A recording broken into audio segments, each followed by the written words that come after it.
Ponctuellement, on accueille des artistes ici sur le site. Là, prochainement, on va avoir une chorégraphe polonaise qui va venir pour les 100 ans aussi de la polonité dans la région Nord-Pas-de-Calais, les 100 ans de l'accord de Varsovie 1919-2019.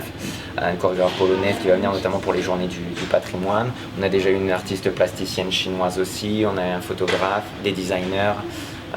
Puis bon, après des projets aussi, on pourra vous parler Isabelle Mauchin. On a des ateliers pédagogiques pour les enfants qu'on propose pour les enfants. Merci de votre venue, bon retour.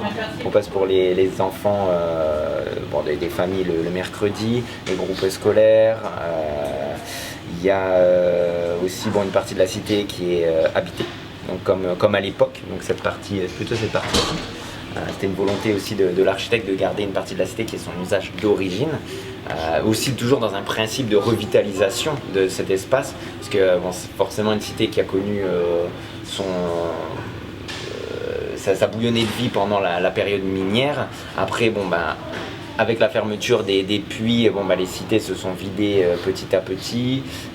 Au niveau de l'entretien, c'était plus ça non plus, c'était plus entretenu. Puis le projet de la cité des électriciens, ça réveille un petit peu cette cité, ça la revitalise sous différentes formes en fait, culturelles, mais aussi humaines, d'habitation, d'accueil des gîtes, des artistes.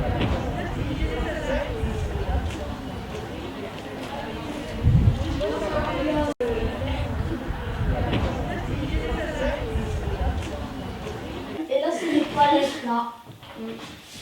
Alors tu peux aussi Moi je peux dormir là. Ouais, c'est